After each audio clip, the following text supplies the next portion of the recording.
Amser maith yn ôl, roedd na frenin ar Ynys Prydain o'r enw Bendigeidfran, ac roedd Bendigeidfran yn gawr, oedd o'n gawr o ddyn. Ac roedd ganddo fo frodyr ac un hanner brawd o'r enw Efnisien, ac un diwrnod roedd Bendigeidfran ac Efnisien a'i ddynion yn eistedd ar garreg harlech uwch ben y môr, a dyma nhw'n gweld allan yn y môr rhyw 13 o longau yn dod tuag atyn nhw. Ac oedden nhw'n siŵr iawn pwy oedd bia'r llongau yma.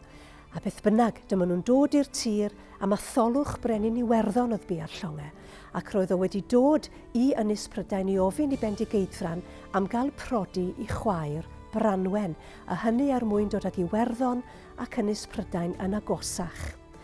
Ac mae Bendigeidfran yn cytuno ac mae'r ddau yn prodi.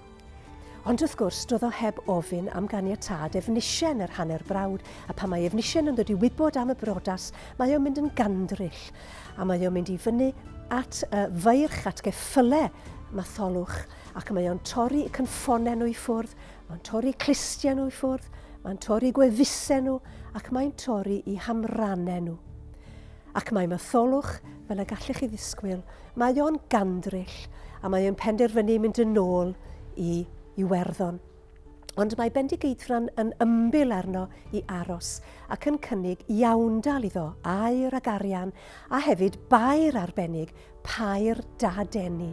Os ydych chi'n lluchio dynion meirw i'r pair yma, i'r crochan yma, yna fydden nhw'n codi y diwrnod canlynol, ond yn methu siarad.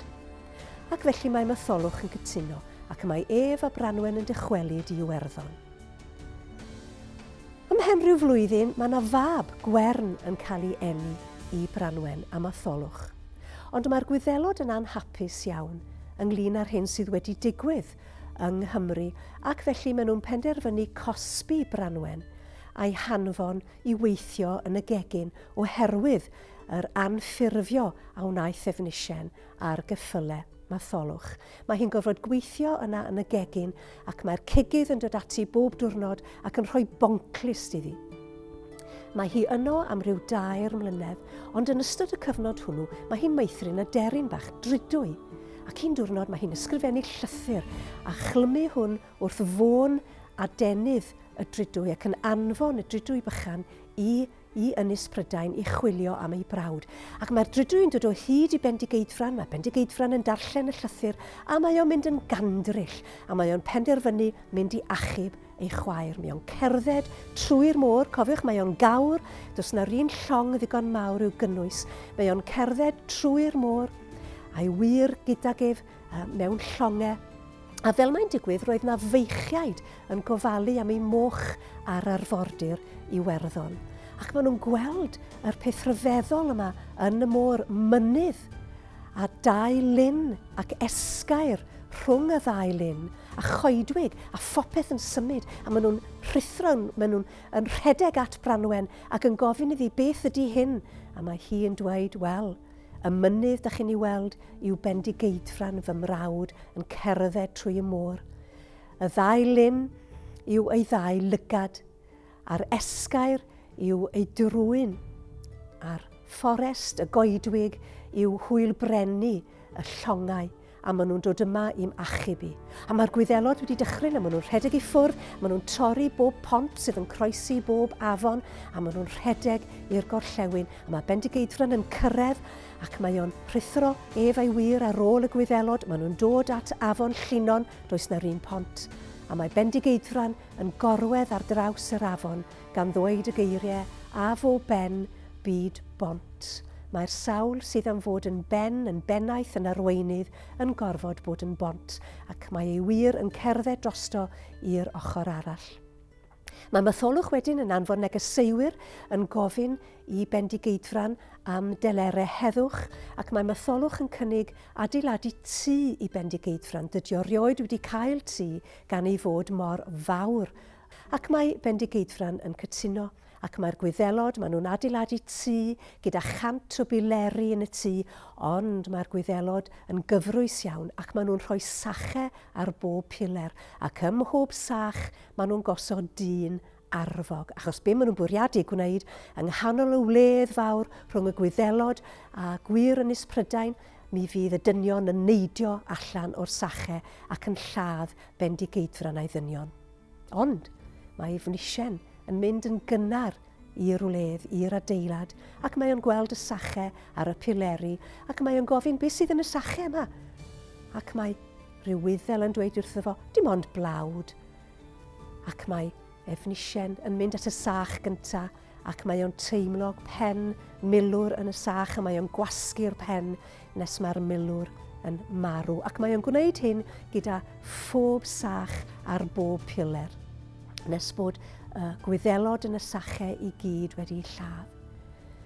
Mae Bendigeidfran a'i wir wedyn yn dod i mewn i'r neuadd ac mae'r wledd yn dechrau, ac yn sydyn hanner ffordd trwy'r wledd, mae Gwern, mab Matholwch a Branwen yn cael ei basio o'r naill berson i'r llall.